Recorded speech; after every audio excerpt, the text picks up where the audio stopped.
ಆ ಬೂಂದಿ ಲಾಡು ಇರುವಂಥ ಒಂದು ಅಂಗಡಿಗೆ ಆತನು ನುಗ್ಗಿದ. ಆಚೆ ನೋಡುವಾಗ ಆ ಅಂಗಡಿಯ ಮಾಲಕ ಈ ಕಡೆಯಿಂದ ಯಾರಿಗೂ ಗೊತ್ತಿಲ್ಲದ ಹಾಗೆ ಎರಡು ಮೂರು ಬೂಂದಿ ಲಾಡುಗಳನ್ನು ತನ್ನ ಜೇಬಿಗೆ ಹಾಕಿಕೊಂಡು ಓಡಿ ಬಂದ ಅಮ್ಮನ ಕಡೆಗೆ. ಅಮ್ಮ ಕೇಳ್ತಾರೆ, ನಿನಗೆ ಯಾರು ನೋಡ್ಲಿಲ್ವಾ ಅಂತ ಕೇಳಿದಾಗ, ಅಮ್ಮ ಯಾರು ನೋಡ್ಲಿಲ್ಲ ಅಮ್ಮ. ಓ, ಒಳ್ಳೆ ಹುಡುಗ ನೀನು, ಹುಷಾರು ನೀನು, ಬಹಳ ಹುಷಾರು ನೀನು ಅಂತ ಹೇಳ್ತಾರೆ. ಆತ್ಮೀಯರೇ, ಅಂದು ನನಗೆ ಆ ತಾಯಿ ಕಪಾಳಕ್ಕೆ 2 ಪೆಟ್ಟು ಕೊಟ್ಟಿದ್ದರೆ ನಾನಿವತ್ತು ಎಷ್ಟು ದೊಡ್ಡ ಕಳ್ಳನಾಗಿ ಮಾರ್ಪಾಡಾಗಿರುತ್ತಿರಲಿಲ್ಲ ಎಂದು ಪತ್ರಕರ್ತನಿಗೆ ಉತ್ತರಿಸುತ್ತಾನೆ.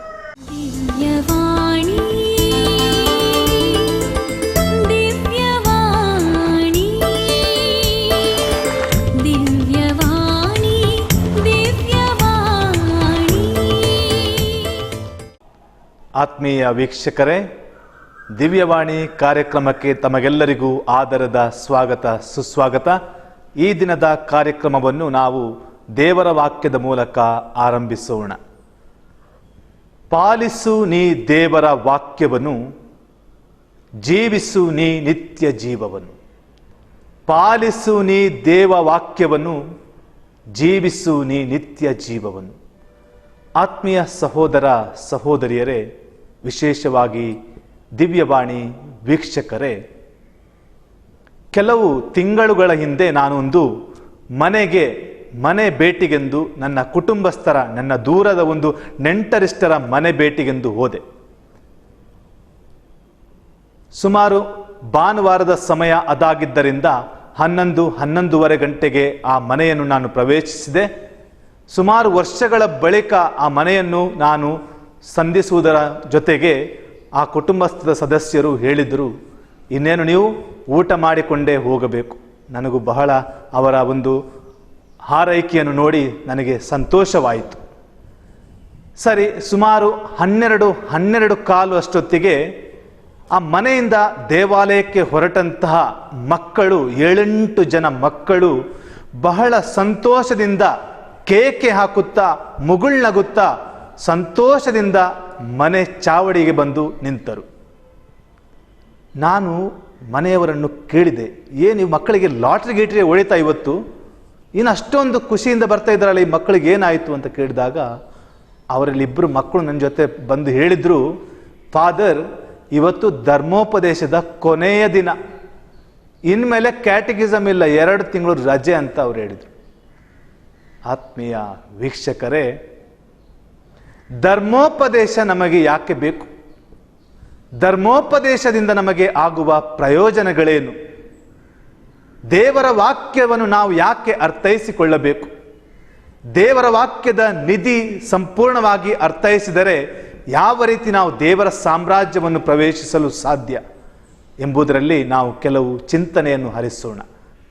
ಕೆಲವು ವರ್ಷಗಳ ಹಿಂದೆ ಉತ್ತರ ಭಾರತದ ಒಂದು ಪ್ರದೇಶದಲ್ಲಿ ಒಂದು ಬೃಹತ್ ಆಕಾರದ ಒಂದು ಸೇತುವೆಯೊಂದನ್ನು ನಿರ್ಮಾಣ ಮಾಡಿದರು.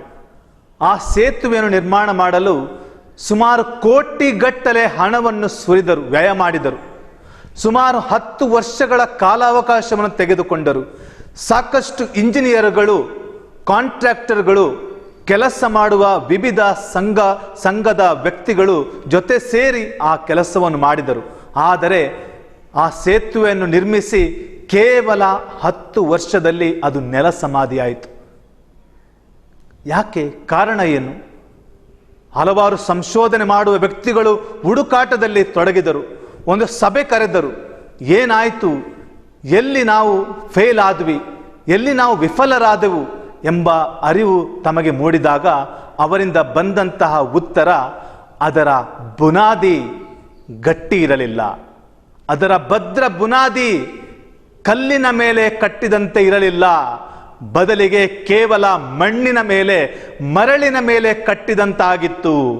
ಇದಕ್ಕೋಸ್ಕರವೇ ಅದು ಭಾರವನ್ನು ತಾಳಲಾರದೆ ಕ್ಷಣಕಾಲದಲ್ಲಿ ಅದು ಉರುಳಿ ಬಿತ್ತು. ಆತ್ಮೀಯ ವೀಕ್ಷಕರೇ, ಸಹೋದರ ಸಹೋದರಿಯರೇ, ಒಂದು ಮನೆ ಕಟ್ಟುವಾಗ, ಒಂದು ಸೇತುವೆಯನ್ನು ಕಟ್ಟುವಾಗ, ಯಾವುದೇ ಒಂದು ಕಟ್ಟಡವನ್ನು ಕಟ್ಟುವಾಗ ಅದರದ್ದೇ ಆದಂತಹ ಭದ್ರ ಬುನಾದಿ ಎಂಬುದು ಇದೆ. ಒಂದು ವೇಳೆ ಕೇವಲ ನಾವು ಹೊರಗಿನ ಎಕ್ಸ್ಟೀರಿಯರ್ ಅಥವಾ ಇಂಟೀರಿಯರ್ ಡೆಕೋರೇಷನ್ ಮಾಡಿ ಅದರ ಅಡಿಪಾಯವನ್ನು ನಾವು ಸುಭದ್ರಗೊಳಿಸದೆ ಹೋಗಿದ್ದಲ್ಲಿ ನಮ್ಮ ಕಟ್ಟಡ ಆದಷ್ಟು ಬೇಗ ಅದು ಕುಸಿದು ಬೀಳುವುದರಲ್ಲಿ ಸಂದೇಹವಿಲ್ಲ. ನಮ್ಮ ಕ್ರೈಸ್ತ ಜೀವನಕ್ಕೆ ಕೂಡ ಒಂದು ಭದ್ರ ಬುನಾದಿ ಎಂಬುದಿದೆ. ಕ್ರೈಸ್ತ ಜೀವನದ ಭದ್ರ ಬುನಾದಿ ದೇವರ ವಾಕ್ಯದ ಮೇಲೆ ಹೊಂದಿಕೊಂಡಿದೆ ಹೊರತು ಬೇರೆ ವಸ್ತುಗಳಲ್ಲಿ ಅಲ್ಲ.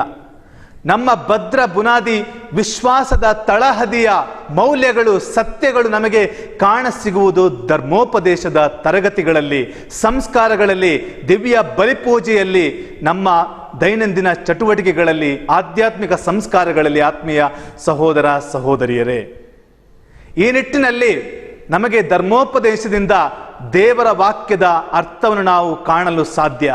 ಧರ್ಮೋಪದೇಶ ನಮಗೆ ದೇವರ ವಾಕ್ಯದ ಗೂಢಾರ್ಥವನ್ನು ನಮಗೆ ವಿವಿಧೆಡೆಗಳಲ್ಲಿ ಬೈಬಲ್ ಶುಭ ಸಂದೇಶದ ಬೇರೆ ಬೇರೆ ಕಡೆಗಳ ಮೂಲಕ ನಮಗೆ ಪರಿಚಯ ಮಾಡಿಕೊಡುತ್ತದೆ. ಧರ್ಮಸಭೆಯ ಪರಂಪರೆಯ ಬಗ್ಗೆ ಧರ್ಮೋಪದೇಶ ನಮಗೆ ತಿಳಿಯಪಡಿಸುತ್ತದೆ. ಆತ್ಮೀಯ ಸಹೋದರ ಸಹೋದರಿಯರೇ, ನಮಗೆ ದೇವರ ವಾಕ್ಯ ಯಾಕೆ ಬೇಕು? ದೇವರ ವಾಕ್ಯದಲ್ಲಿ ನಮ್ಮ ಜೀವನವನ್ನು ನಾವು ಯಾಕೆ ಸಾರಬೇಕು? ನಾವು ಜೀವನದಲ್ಲಿ ದೃಢವಾಗಿ ನಿಲ್ಲಲು, ಜೀವನದಲ್ಲಿ ಬರುವಂಥ ಸಂದಿಗ್ಧ ಪರಿಸ್ಥಿತಿಗಳನ್ನು ಧೈರ್ಯದಿಂದ ಎದುರಿಸಲು, ಜೀವನದಲ್ಲಿ ಬರುವಂಥ ನಾನಾ ರೀತಿಯ ಸಮಸ್ಯೆಗಳನ್ನು ಧೈರ್ಯದಿಂದ ಎದುರಿಸಲು, ಜೀವನದಲ್ಲಿ ಬರುವಂಥ ನಾನಾ ರೀತಿಯ ಶೋಧನೆಗಳನ್ನು ಜಯಿಸಲು, ಜೀವನದ ಸಂದಿಗ್ಧ ಪಂಥಾವನಗಳನ್ನು ಎದುರಿಸಲು ನಮಗೆ ಶುಭ ಸಂದೇಶ ಬೇಕು, ದೇವರ ವಾಕ್ಯ ಬೇಕು. ದೇವರ ವಾಕ್ಯದ ಮೂಲಕ ಮಾತ್ರ ನಾವು ಜೀವನವನ್ನು ನಡೆಸಲು ಸಾಧ್ಯ. ಅಂದು ಆ ಜ್ಯೋತಿಷಿಗಳು ದೇವರ ವಾಕ್ಯವನ್ನು ಅವರು ಅರಿತರು. ದೇವರ ವಾಕ್ಯದ ಮೂಲಕ ಅವರು ಸ್ವರ್ಗವನ್ನು ಪ್ರವೇಶಿಸಿದರು, ಆ ಗೋದಲಿಯನ್ನು ಪ್ರವೇಶಿಸಿದರು, ಪ್ರಭು ಕ್ರಿಸ್ತರ ಸಮ್ಮುಖವನ್ನು ಅವರು ದರ್ಶಿಸಿದರು. ಆತ್ಮೀಯ ಸಹೋದರ ಸಹೋದರಿಯರೇ, ನನ್ನ ಮತ್ತು ನಿಮ್ಮ ಜೀವನದಲ್ಲಿ ಕೂಡ ಇವತ್ತು ನಾವು ಶ್ರೇಷ್ಠ ವ್ಯಕ್ತಿಗಳಾಗಿ ಮಾರ್ಪಾಡಾಗಬೇಕಾದರೆ ದೇವರ ವಾಕ್ಯವನ್ನು ನಾವು ಆಲಿಸಿ ಧ್ಯಾನಿಸಿ ಅದರಂತೆ ನಾವು ಜೀವಿಸುವರಾಗಬೇಕು. ಆತ್ಮೀಯರೇ, ನಾವು ಸಣ್ಣವರಾಗಿದ್ದಾಗ ನಮಗೆ ನಮ್ಮ ಹಿರಿಯರು, ತಂದೆ ತಾಯಿಯಂದಿರು ಕೆಲವೊಂದು ಇಂಜೆಕ್ಷನ್ಸ್ ಕೊಡ್ತಾ ಇದ್ರು. ಆ ಮಗುವಿಗೆ ಇಂಜೆಕ್ಷನ್ ಕೊಟ್ಟ ನಂತರ ಒಂದೆರಡು ದಿನ ಮಗು ಜ್ವರದಿಂದ ಬಳಲುವಂಥ ಒಂದು ಸಂದಿಗ್ಧ ಪರಿಸ್ಥಿತಿ ಕೂಡ ಎದುರಾಗುತ್ತಿದೆ. ಆ ಸಂದರ್ಭಕ್ಕೆ ಅಷ್ಟಕ್ಕೆ ನಾವು ಇಂಜೆಕ್ಷನ್ ಕೊಡುವುದನ್ನು ನಾವು ನಿಲ್ಲಿಸುವುದಿಲ್ಲ. ಯಾಕೆಂದರೆ ಆ ಮಗು ಮುಂದೊಂದು ದಿನ ಯಾವುದೇ ರೀತಿಯ ಮಾರಕ ಕಾಯಿಲೆಗೆ ಒಳಗಾಗಬಾರದು, ಮಗುವಿಗೆ ಯಾವುದೇ ರೀತಿಯ ಕೇಡು ಆಗಬಾರದು. ಮಗು ಸದೃಢವಾಗಿ ಬೆಳೆಯಬೇಕು. ದೈಹಿಕವಾಗಿಯೂ ಮಾನಸಿಕವಾಗಿಯೂ ಆಧ್ಯಾತ್ಮಿಕವಾಗಿಯೂ ಮಗು ಸದೃಢವಾಗಿ ಬೆಳೆಯಬೇಕು ಎಂಬ ಉದ್ದೇಶದಿಂದಲೇ ನಮ್ಮ ಪೋಷಕರು ನಮಗೆ ಕೆಲವೊಂದು ಇಂಜೆಕ್ಷನ್ನು ನೀಡಿದ್ದನ್ನು ನಮಗೆ ಸ್ಮರಿಸಬಹುದು.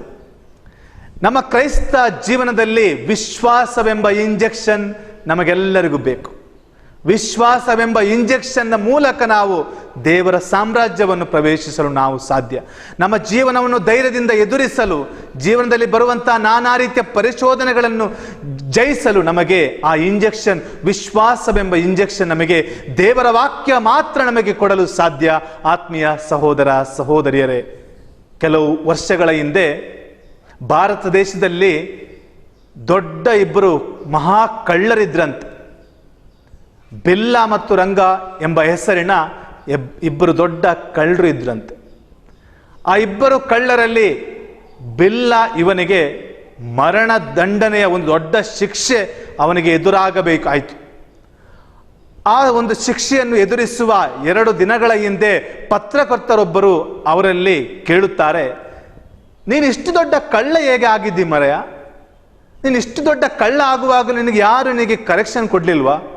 ಯಾರು ನಿನಗೆ ತಿದ್ದಲಿಲ್ಲವೇ, ಸರಿಪಡಿಸಲಿಲ್ಲವೇ ಅಂತ ಕೇಳಿದಾಗ ಆತನು ತನ್ನ ಒಂದು ಜೀವನದಲ್ಲಿ ನಡೆದಂಥ ಒಂದು ಘಟನೆಯನ್ನು ವಿವರಿಸುತ್ತಾನೆ. ತಾನು ಇದೇ ರೀತಿ ಅಮ್ಮನ ಜೊತೆಗೆ ಒಂದು ದಿನ ಮಾರ್ಕೆಟ್ ಕಡೆ ಹೋಗುತ್ತಿದ್ದಾಗ ಅಮ್ಮನ ಕೈ ತಪ್ಪಿಸಿ ಆ ಬೂಂದಿ ಲಾಡು ಇರುವಂಥ ಒಂದು ಅಂಗಡಿಗೆ ಆತನು ನುಗ್ಗಿದ. ಆಚೆ ನೋಡುವಾಗ ಆ ಅಂಗಡಿಯ ಮಾಲಕ ಈ ಕಡೆಯಿಂದ ಯಾರಿಗೂ ಗೊತ್ತಿಲ್ಲದ ಹಾಗೆ 2-3 ಬೂಂದಿ ಲಾಡುಗಳನ್ನು ತನ್ನ ಜೇಬಿಗೆ ಹಾಕಿಕೊಂಡು ಓಡಿ ಬಂದ ಅಮ್ಮನ ಕಡೆಗೆ. ಅಮ್ಮ ಕೇಳ್ತಾರೆ, ನಿನಗೆ ಯಾರು ನೋಡ್ಲಿಲ್ವಾ ಅಂತ ಕೇಳಿದಾಗ, ಅಮ್ಮ ಯಾರು ನೋಡ್ಲಿಲ್ಲ ಅಮ್ಮ. ಓ, ಒಳ್ಳೆ ಹುಡುಗ ನೀನು, ಹುಷಾರು ನೀನು, ಬಹಳ ಹುಷಾರು ನೀನು ಅಂತ ಹೇಳ್ತಾರೆ. ಆತ್ಮೀಯರೇ, ಅಂದು ನನಗೆ ಆ ತಾಯಿ ಕಪಾಳಕ್ಕೆ 2 ಪೆಟ್ಟು ಕೊಟ್ಟಿದ್ದರೆ ನಾನಿವತ್ತು ಎಷ್ಟು ದೊಡ್ಡ ಕಳ್ಳನಾಗಿ ಮಾರ್ಪಾಡಾಗಿರುತ್ತಿರಲಿಲ್ಲ ಎಂದು ಪತ್ರಕರ್ತನಿಗೆ ಉತ್ತರಿಸುತ್ತಾನೆ. ಆತ್ಮೀಯರೇ, ನಮ್ಮ ಜೀವನದಲ್ಲಿ ಕೂಡ ನಾವು ಇದೇ ರೀತಿಯ ಬೇರೆ ಬೇರೆ ಘಟನೆಗಳನ್ನು ನಾವು ಸ್ಮರಿಸಬಹುದು. ಇದಕ್ಕೆಲ್ಲ ಮುಖ್ಯ ಕಾರಣ ದೇವರ ವಾಕ್ಯದ ಪರಿಚಯ ನಮಗೆ ಇಲ್ಲದೆ ಇರುವುದು. ದೇವರ ವಾಕ್ಯ ನಮಗೆ ಸ್ವರ್ಗಕ್ಕೆ ಹೋಗಲು ಒಂದು ದಾರಿಯಾಗುತ್ತದೆ. ಆತ್ಮೀಯ ಸಹೋದರ ಸಹೋದರಿಯರೇ, ಆತ್ಮೀಯರೇ, ಜಪಾನ್ ದೇಶದಲ್ಲಿ ಒಂದು ಬಿದಿರಿನ ಮರ ಇದೆ ಅಂತೆ. ಆ ಬಿದಿರಿನ ವಿಶೇಷತೆ ಎಂದರೆ ಆ ಬಿದಿರು, ಆ ಗಿಡ, ಆ ಮೊಳಕೆಯೊಡೆದು ಬಂದಂತಹ ಗಿಡ ಕೇವಲ 5 ವರ್ಷಕ್ಕೆ ಅದಕ್ಕೆ ಸಾಕಷ್ಟು ಗೊಬ್ಬರ ನೀರು ಹಾಕ್ತಾ ಹೋಗ್ಬೇಕಂತೆ. ಈ ನನ್ನಂಥ ದಾರಿ ಹೋಕನಿಗೆ ಇದಕ್ಕೆ ಒಂದು ಅರ್ಥವಿಲ್ಲದ ಒಂದು ಅಷ್ಟೊಂದು ಗೊಬ್ಬರ ನೀರು ಯಾಕೆ ನಾವು ಹಾಳು ಮಾಡಿಕೊಳ್ಳಬೇಕು, ಅದನ್ನೆಲ್ಲ ಯಾಕೆ ಅದಕ್ಕೆ ಸುರಿಸಬೇಕು ಎಂದು ಹೇಳಿದಾಗ ಅದು 5-10 ವರ್ಷಗಳ ನಂತರ ಒಂದೊಂದು ದಿನಕ್ಕೆ 10-12 ಇಂಚಿನಂತೆ ಅದು ಬೆಳೆಯುತ್ತಾ ಹೋಗುತ್ತದಂತೆ. ಆತ್ಮೀಯರೇ, ಇದು ನಮಗೆ ತಿಳಿಸುತ್ತದೆ ನಾವು ಯಾವ ರೀತಿ ನಮ್ಮ ಬೆಳವಣಿಗೆಯಲ್ಲಿ ದೇವರ ವಾಕ್ಯ ನಮಗೆ ಸಹಾಯ ನೀಡುತ್ತದೆ. ದೇವರ ವಾಕ್ಯ ಕೇವಲ ನಮ್ಮ ಇಹಲೋಕದ ಬೆಳವಣಿಗೆಗೆ ಮಾತ್ರವಲ್ಲ, ಬದಲಿಗೆ ನಮ್ಮ ಆಧ್ಯಾತ್ಮಿಕ ಜೀವನಕ್ಕೆ ಕೂಡ ಅದು ಪ್ರೇರೇಪಿತವಾಗಿದೆ. ಆತ್ಮೀಯರೇ, ಇಂದು ನಮ್ಮ ಮಕ್ಕಳಿಗೆ ಎಲ್ಲವೂ ಇದೆ. ಮಕ್ಕಳಿಗೆ mobile, laptop, WhatsApp, internet, Facebook, Twitter ಎಲ್ಲವೂ ಕೂಡ ನಾವು ಕೊಡ್ತೇವೆ.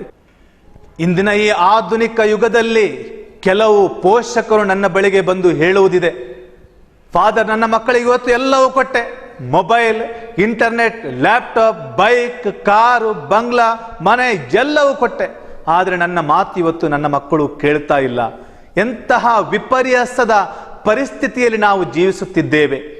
ಆತ್ಮೀಯ ಸಹೋದರ ಸಹೋದರಿಯರೇ, ಇವತ್ತು ಮಕ್ಕಳು ಹೆಚ್ಚಿನ ಸಮಯವನ್ನು ಸಾಮಾಜಿಕ ಜಾಲತಾಣಗಳಲ್ಲಿ ಕಳೆದು, ಪ್ರಾಪಂಚಿಕ ವ್ಯಾಮೋಹಗಳಲ್ಲಿ ಕಳೆದು ದೇವರ ವಾಕ್ಯದಿಂದ ಅವರು ದೂರ ಉಳಿದಿದ್ದಾರೆ. ನಮ್ಮನ್ನು ನಾವು ಪ್ರಶ್ನಿಸಿಕೊಳ್ಳಬೇಕು, ಇವತ್ತು ನಾವು ದೇವರ ವಾಕ್ಯವನ್ನು ಎಷ್ಟು ಬಾರಿ ಅರ್ಥ ಮಾಡಿಕೊಂಡಿದ್ದೇವೆ, ಯಾವ ರೀತಿ ನಾವು ದೇವರ ವಾಕ್ಯಕ್ಕೆ ಪ್ರಾಮುಖ್ಯತೆಯನ್ನು ಕೊಟ್ಟಿದ್ದೇವೆ. ಖಲೀಲ್ ಗಿಬ್ರಾನ್ ಎಂಬಂತ ಒಬ್ಬ ಬರಹಗಾರ ನುಡಿಯುತ್ತಾರೆ, your children are not your children, they come through you but not from you. ನಿಮ್ಮ ಮಕ್ಕಳು ನಿಮ್ಮವರಲ್ಲ, ಅವರು ನಿಮ್ಮ ಮೂಲಕ ಬರುತ್ತಾರೆ ಹೊರತು ಅವರು ನಿಮ್ಮವರಲ್ಲ. ಅಂದರೆ ನಮ್ಮ ಮಕ್ಕಳು ದೇವರು ನಮಗೆ ಕೊಡುವಂತ ಕೊಡುಗೆಯಾಗಿದೆ. ಇವತ್ತು ನಮ್ಮ ಮಕ್ಕಳನ್ನು ನಾವು ಯಾವ ರೀತಿ ಬೆಳೆಸಿಕೊಳ್ಳುತ್ತಾ ಇದ್ದೇವೆ? ನಮ್ಮ ಮಕ್ಕಳಿಗೆ ಎಲ್ಲವನ್ನು ನಾವು ಕೊಡ್ತೇವೆ, ಆದರೆ ದೇವರ ವಾಕ್ಯದ ಪರಿಚಯವನ್ನು ನಾವು ಎಷ್ಟು ಮಂದಿ ಕೊಡುತ್ತೇವೆ? ನಮ್ಮನ್ನು ನಾವು ಪ್ರಶ್ನಿಸಿಕೊಳ್ಳಬೇಕಾಗಿದೆ. ಇದೊಂದು ಪಂಥಾವನದ ವಿಚಾರವಾಗಿದೆ. ಆತ್ಮೀಯ ಸಹೋದರ ಸಹೋದರಿಯರೇ, ಇವತ್ತು ನಾವು ಪ್ರೊಟೆಸ್ಟೆಂಟ್ ಅಥವಾ ಬೇರೆ ಬೇರೆ ಪಂಗಡಗಳಲ್ಲಿ ನೋಡುತ್ತೇವೆ, ದೇವರ ವಾಕ್ಯ ಅಥವಾ ಬೈಬಲ್ ಅನ್ನು ಹಿಡಿದುಕೊಂಡು ಹೋಗುತ್ತಿರುವುದನ್ನು ನೋಡುತ್ತೇವೆ. ಅವರ ದೇವರ ವಾಕ್ಯದ ಅರ್ಥವನ್ನು ಬೇರೆ ಬೇರೆ ವ್ಯಕ್ತಿಗಳಿಗೆ ತಿಳಿಸುವುದನ್ನು ನೋಡುತ್ತೇವೆ. ಇವತ್ತು ಟಿವಿ ಮಾಧ್ಯಮಗಳಲ್ಲಿ ನಾವು ದೇವರ ವಾಕ್ಯವನ್ನು ನಾವು ಪರಿಚಯ ಮಾಡಿಕೊಟ್ಟಾಗ ಎಷ್ಟು ಜನರು ಅದನ್ನು ಬಹಳ ಅರ್ಥಗರ್ಭಿತವಾಗಿ ಆಲಿಸುತ್ತಾರೆ ಮತ್ತು ಅದರಂತೆ ಜೀವಿಸಲು ಪ್ರಯತ್ನಿಸುತ್ತಾರೆ. ಆತ್ಮೀಯರೇ, ಇದು ನಮಗೊಂದು ವಿಶೇಷವಾದ ಕರೆಯೋಲೆ ಮಾತ್ರವಲ್ಲ, ಇದೊಂದು ಪಂಥಾವನದ ವಿಚಾರವಾಗಿದೆ. ಪ್ರಭು ಯೇಸು ಕ್ರಿಸ್ತರು ಬೆಳೆದಂತೆ ಅವರು ತಂದೆ ತಾಯಂದಿರಿಗೆ ವಿಧೇಯರಾಗಿ ನಡೆದುಕೊಂಡರು ಎನ್ನುತ್ತದೆ ಶುಭ ಸಂದೇಶದ ಸಾಲುಗಳು. ಮಾತೆ ಮರಿಯಮ್ಮನವರು ಪ್ರಭು ಯೇಸು ಕ್ರಿಸ್ತರು ತಪ್ಪು ಮಾಡಿಕೊಂಡಾಗ ಅವರಿಗೆ 2 ಬಾರಿಸಿ ಅವರನ್ನು ಸರಿದಾರಿಗೆ ಕರೆತಂದರು. ಮತ್ತೆ ಹೇಳ್ತಾರೆ, ನೀನು ಯಾಕೆ ನಮಗೆ ಈ ರೀತಿ ಮಾಡಿದೆ? ಆತ್ಮೀಯ ಸಹೋದರ ಸಹೋದರಿಯರೇ, ನಮ್ಮ ಮಕ್ಕಳು ಇಂದು ದಾರಿ ತಪ್ಪುತ್ತಿದ್ದಾರೆ. ದೇವರ ವಾಕ್ಯದ ಪರಿಚಯವಿಲ್ಲದೆ ತಮ್ಮ ಪ್ರಾಪಂಚಿಕ ವ್ಯಾಮೋಹಗಳಲ್ಲಿ ಮಗ್ನರಾಗಿರುವುದನ್ನು ನೋಡುತ್ತೇವೆ. ಇಂದು ಕ್ರೈಸ್ತ ಶಿಕ್ಷಣದ ಅಥವಾ ದೇವರ ವಾಕ್ಯದ ಪರಿಚಯ ನನಗೆ ಬೇಡ ಎನ್ನುವ ವ್ಯಕ್ತಿಗಳು ದಾರಿ ತಪ್ಪುತ್ತಿರುವ ಒಂದು ಪರಿಸ್ಥಿತಿ ನಮಗೆ ಎದುರಾಗಿದೆ. ಇದರ ಫಲವಾಗಿ ನಾವು ನೋಡುತ್ತೇವೆ, ದೇವಾಲಯಕ್ಕೆ ತಡವಾಗಿ ಬರುವುದು, ಬಲಿಪೂಜೆಗೆ ಬಾರದೇ ಇರುವುದು, ಸಂಸ್ಕಾರಗಳಲ್ಲಿ ನಿರಾಸಕ್ತಿಯನ್ನು ತೋರಿಸುವುದು, ದುಶ್ಚಟಗಳಿಗೆ ಬಲಿಯಾಗುವುದು, ಪಾಪದ ಕೂಪದಲ್ಲಿ ಜೀವಿಸುವುದು, ಇವೆಲ್ಲವೂ ಕೂಡ ಒಂದಾದರೆ ದೇವರ ವಾಕ್ಯದಲ್ಲಿ ಅರ್ಥವನ್ನು ಕಂಡುಕೊಂಡ ವ್ಯಕ್ತಿಗಳು ಸಮಾಜದಲ್ಲಿ ಉತ್ತಮ ವ್ಯಕ್ತಿಗಳಾಗಿ ಪರಿವರ್ತನೆಯಾಗುವುದು, ಉತ್ತಮ ನಾಗರಿಕರಾಗಿ ಸಮಾಜದಲ್ಲಿ ಜೀವಿಸುವುದು, ಕ್ರಿಸ್ತನ ಮೌಲ್ಯಗಳನ್ನು ತಮ್ಮ ಜೀವನದಲ್ಲಿ ಅಳವಡಿಸಿಕೊಂಡು ಅದರಂತೆ ಜೀವಿಸುವುದನ್ನು ಕೂಡ ನಾವು ನೋಡುತ್ತೇವೆ. ಆತ್ಮೀಯರೇ, ಒಟ್ಟಾಗಿ ಪ್ರಾರ್ಥಿಸುವ ಕುಟುಂಬ ಒಟ್ಟಾಗಿ ಜೀವಿಸುತ್ತದೆ ಎಂಬಂತೆ ನಾವು ನಮ್ಮ ಕುಟುಂಬಗಳಲ್ಲಿ ದೇವರ ವಾಕ್ಯದ ಪರಿಚಯವನ್ನು ನಾವು ಮಾಡೋಣ. ನಮ್ಮ ಜೀವನದಲ್ಲಿ ದೇವರ ವಾಕ್ಯವೇ ಶ್ರೇಷ್ಠ ನಿಧಿ ಎಂದು ಪರಿಗಣಿಸೋಣ. ಮಾತ್ರವಲ್ಲ, ದೇವರ ವಾಕ್ಯದ ಮೂಲಕ ನಾವು ಸ್ವರ್ಗ ಸಾಮ್ರಾಜ್ಯವನ್ನು ಪ್ರವೇಶಿಸಲು ಪ್ರಯತ್ನಿಸೋಣ. ಆಮೆನ್. ಒಂದು ಕ್ಷಣ ನಮ್ಮ ಕಣ್ಣುಗಳನ್ನು ಮುಚ್ಚೋಣ. ನಮ್ಮ ಕರಗಳನ್ನು ಜೋಡಿಸುತ್ತಾ ಶಿರಬಾಗುತ್ತಾ ದೇವರ ವಾಕ್ಯ ನಮ್ಮ ಜೀವನಕ್ಕೆ ಪ್ರೇರಣೆಯಾಗಲಿ. ದೇವರ ವಾಕ್ಯದ ಮೂಲಕ ನನ್ನ ಬಾಳು ಬೆಳಗಲಿ. ದೇವರ ವಾಕ್ಯದ ಮೂಲಕ ನನ್ನ ಜೀವನದಲ್ಲಿ ಪರಿವರ್ತನೆಯಾಗಲಿ. ದೇವರ ವಾಕ್ಯ ನನ್ನ ಜೀವನದ ಕೇಂದ್ರ ಬಿಂದು ಎಂಬ ಅಂಶವನ್ನು ಮರೆಯದಿರೋಣ. ಆ ಪ್ರಕಾರ ನಡೆಯಲು ಆ ದಯಾಮಯ ದೇವರು ನಮ್ಮೆಲ್ಲರನ್ನು ಆಶೀರ್ವದಿಸಲಿ ಎಂದು ಪ್ರಾರ್ಥಿಸೋಣ. ಪಿತನ, ಸುತನ ಮತ್ತು ಪವಿತ್ರಾತ್ಮನ ನಾಮದಲ್ಲಿ ಆಮೆನ್.